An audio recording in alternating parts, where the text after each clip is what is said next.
Welcome into the final episode of 2020. I'm your host, Jonathan Green, and that's right, it's the last episode of the year. But don't worry, we'll be back in 2021. I can make a bad dad joke about seeing next year, but I will refrain from doing that. And this episode is not your typical episode. It's a lot of my favorite clips from some of our episodes this year that you may have missed or that I just feel like sharing with you all again. We'll have an interview with Athletic Brewing's John Walker next week as we kick off 2021 with a little bit of healthy things in the beer and spirits world. Remember, you can follow us on Instagram, Facebook, and Twitter at Hops Spirits, all one word. And before we get into all these fun interviews, kind of want to share a few things that are going to be coming up in 2021 or things that we're hoping to do with the podcast.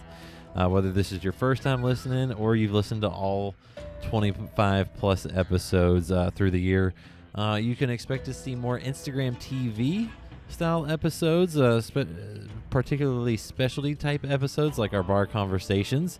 So you'll definitely want to follow us on Instagram if you're not.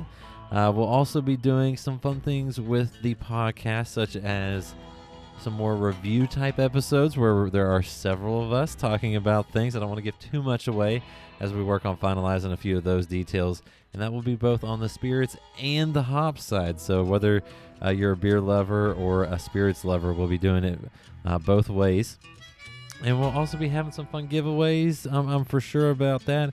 And we'll also be doing some fun series or monthly looks at the industry, whether that's focusing on a particular state, particular region, or maybe a particular spirit. Because for sure in 2021, Whiskey Weeks will be back. But unlike this year where it was kind of randomly at the end of the year, it will be in September in National Bourbon Heritage Month, where it makes a little bit more sense. So be on the lookout for all of that. It's going to be a lot of fun. Remember, give us a 5-star review. Say nice things about us on whatever podcast player you're listening to. It always helps us out. And I really appreciate all of you for listening. It's been a fun year of this and doing this each and every week, dropping new episodes on Thursdays. I've learned a lot. I hope you have as well. And we've got some amazing guests lined up for 2021. And I can't wait to share those episodes with you. But now let's get into the show, the best of 2020. And the first clip I'm going to share with you might be possibly one of the best few minutes of the podcast there was. It's with the owners of Against the Grain, Sam Cruz, Jerry Nagy, and how they got into the beer business, and or at least how they got into owning their own brewery. And it is just awesome. Here it is. Poverty. we knew that if we opened a brewery that we would become ultra rich and ultimately wield incredible power in this city and state and nation. I did it all for the fame, and the variety and all the things that come along with that, like access to beautiful women, both. So on and so forth. So I mean, we're just rolling it right now. Sam's so wealthy, it's disgusting, frankly, and he wants it. He wants it, and I obviously get more ass than the toilet seat. So that's it. Can I say ass on this? That's it. So you guys weren't just tired of the grayness of the beers in the area? You want the real story? Oh, yeah. You go ahead. Whenever I guess whenever we opened up, actually a couple years before that, Jerry and I had worked together. He was my boss and ultimately my mentor as a brewer at that time.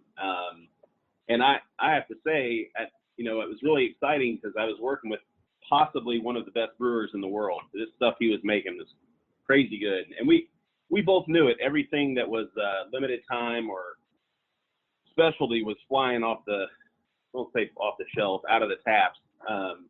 And the brewery that we worked for just didn't have that design where that was something that they wanted to do all the time. It was just kind of a rare offering. And in terms of what we were doing then, Jerry was making some amazing beers, and we noticed that it was that was moving the needle for the place. So we thought, what the hell, why not try it on our own?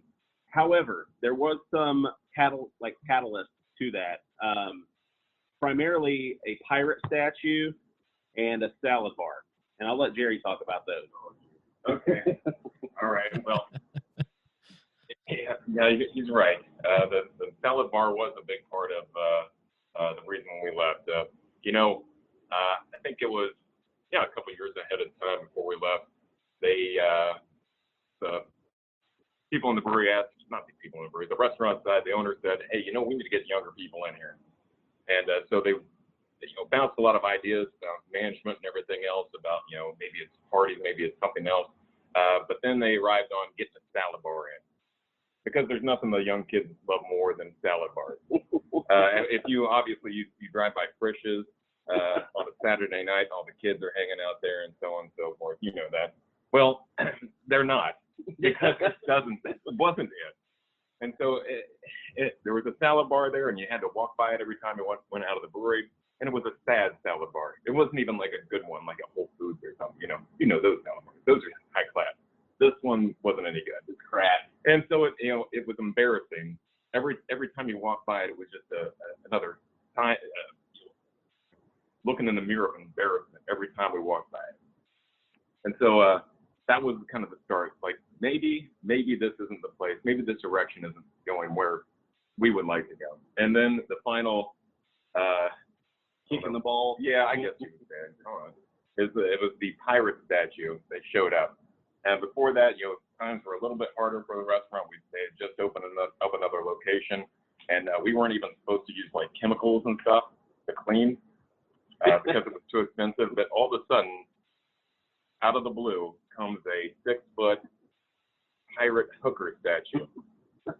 Now, bear in mind, and it was placed prominently in the front of the restaurant, right when you come in. So if you would have to walk by the pirate hooker statue, take a right turn to go to the salad bar. And that pirate hooker, he overpaid for it too. I found out how much he paid. I can get a new one for less, but it doesn't matter. But it was just we weren't on the river. We weren't a seafood restaurant. It was just nonsense. It was just stuff like that was nonsense, and not the funny kind of nonsense.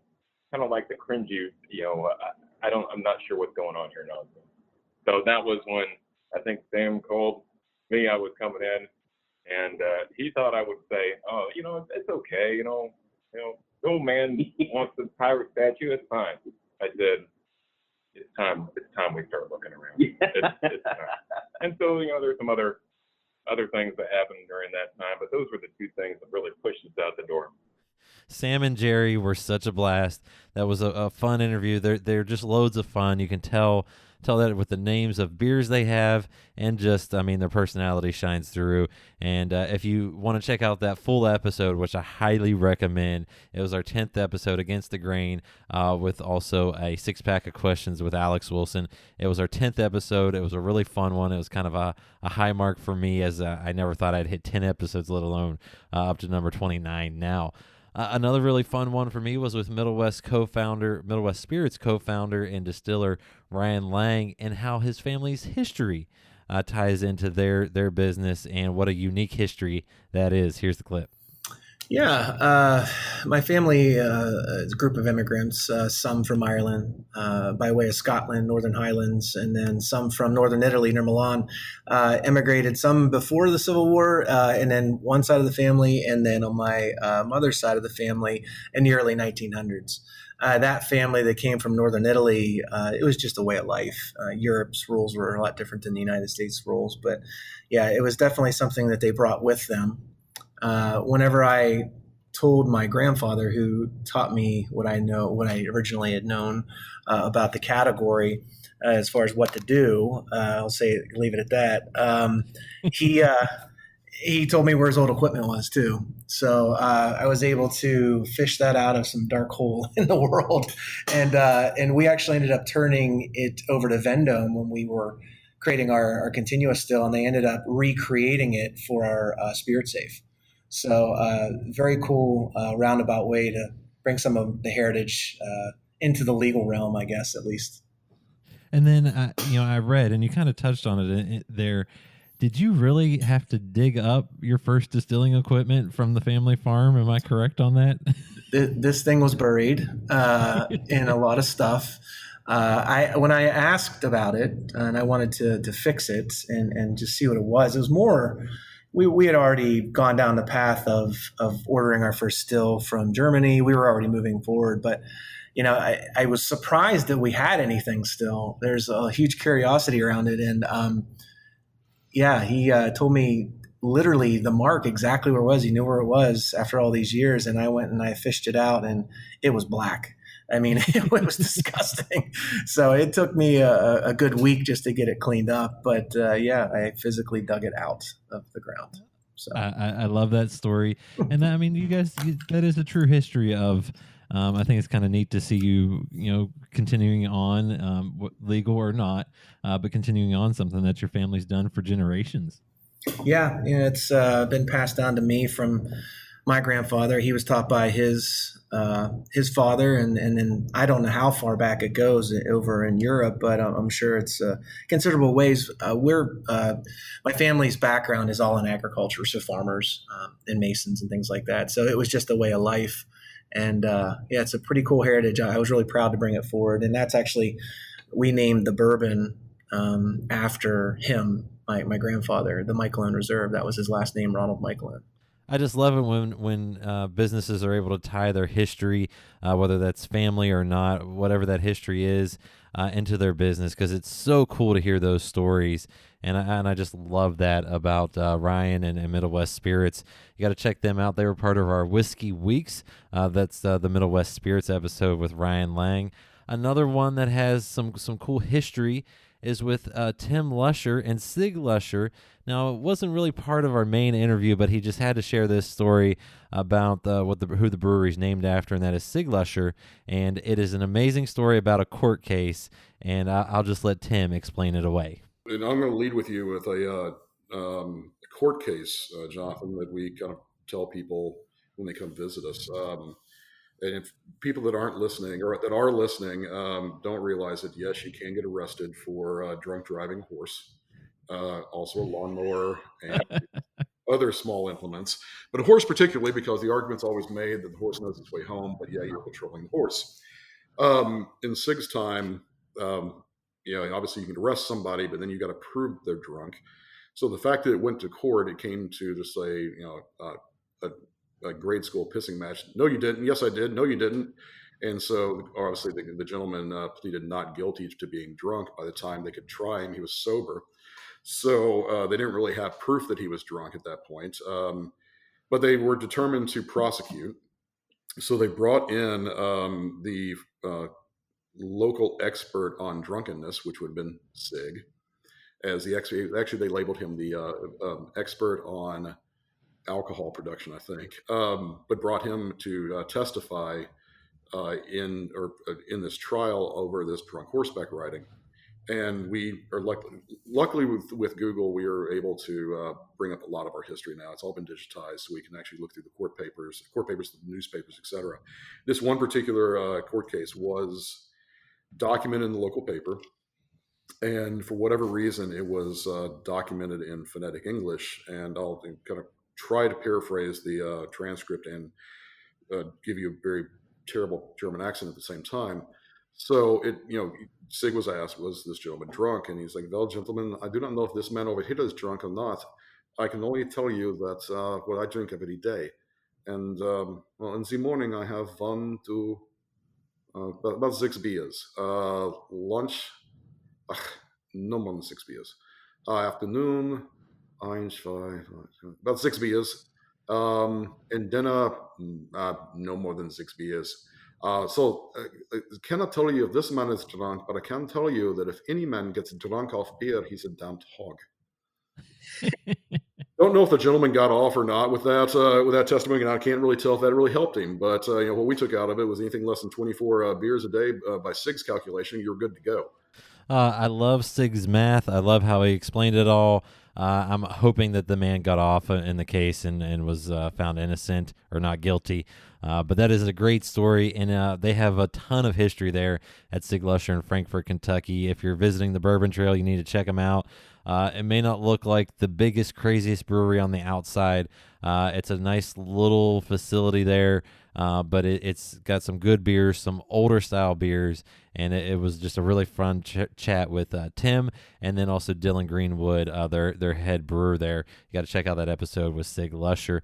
Another one of that I really enjoyed that had a very unique spin on it, because you just never know how business partners are going to come about. And at Wilderness Trail Distillery, it all is about a rock band, and co-owner Shane Baker explains it all.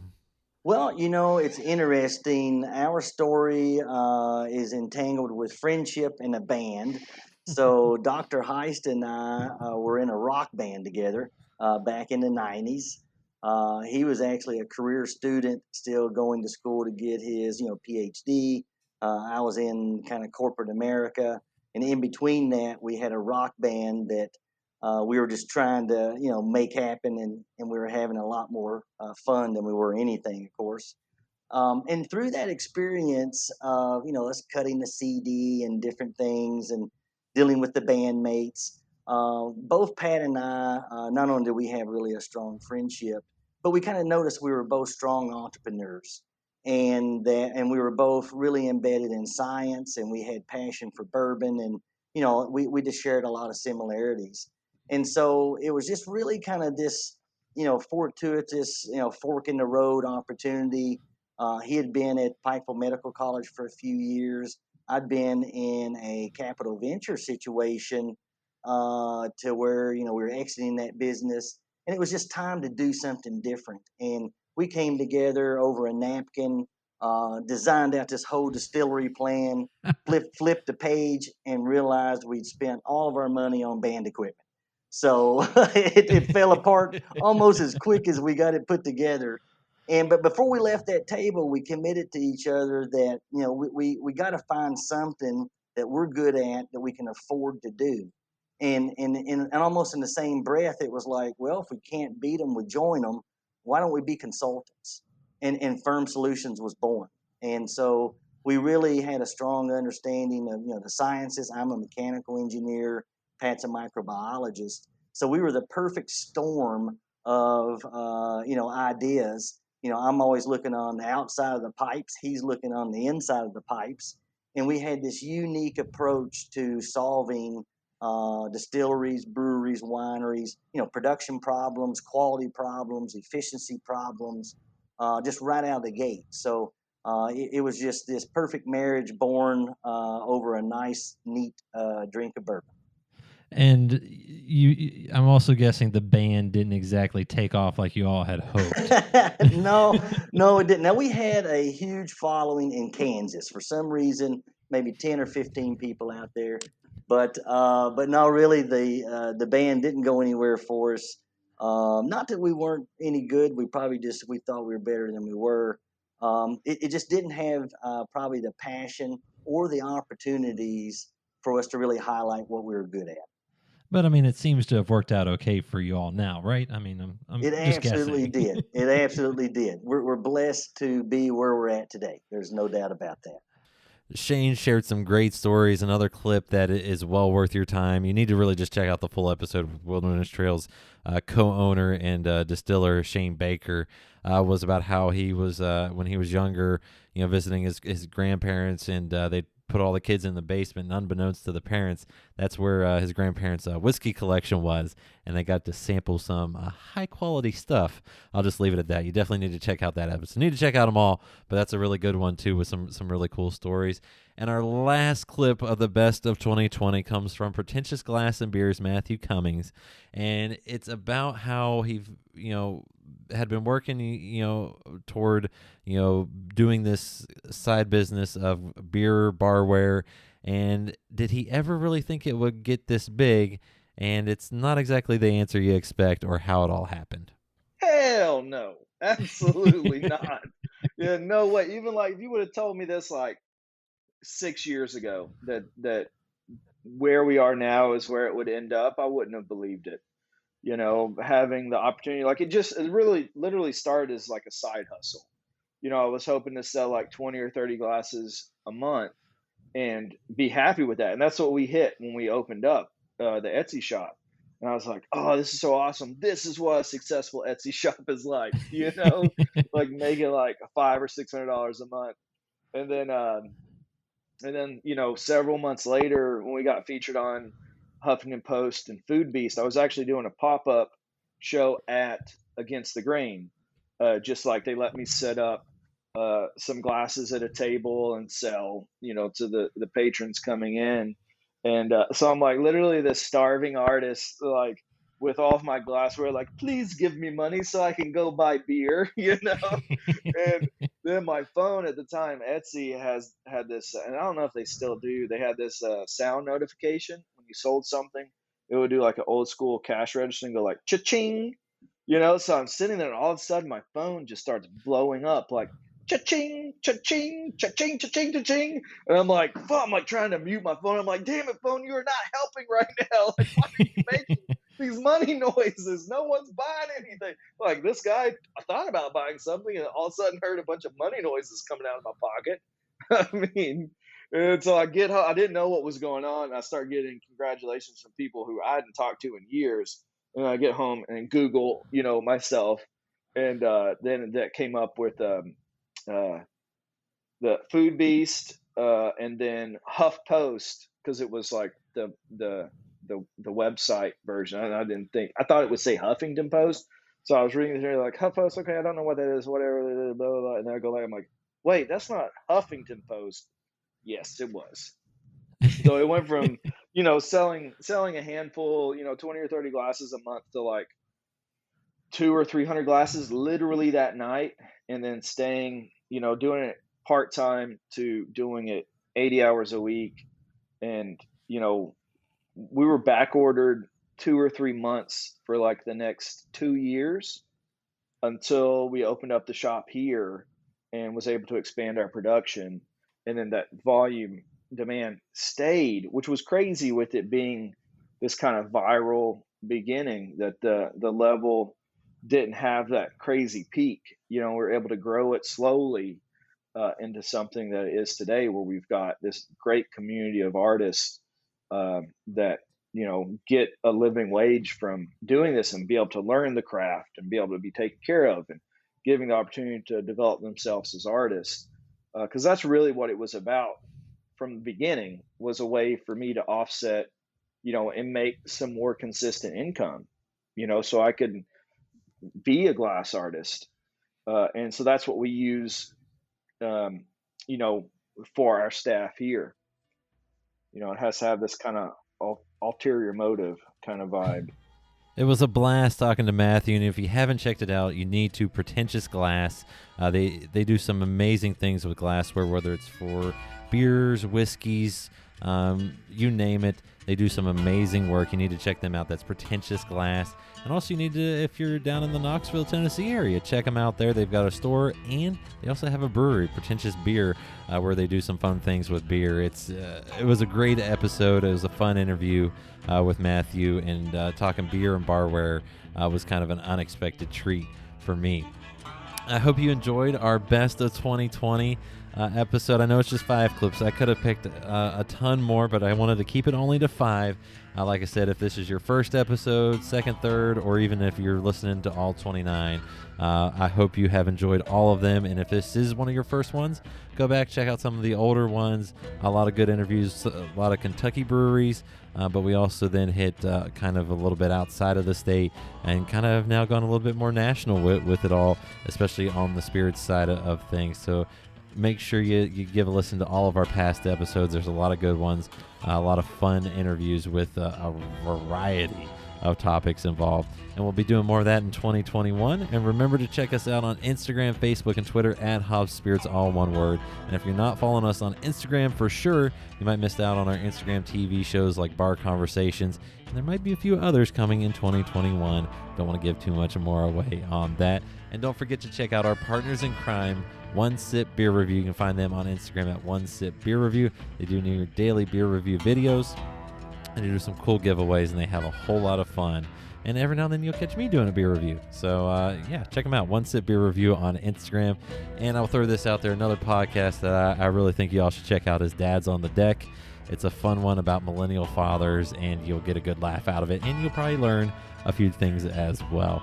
Well, I hope you enjoyed this episode. We got a lot of fun happening in 2021. Until next year. I said I wouldn't do it, but guess what? I did. Until next year, everyone. Cheers.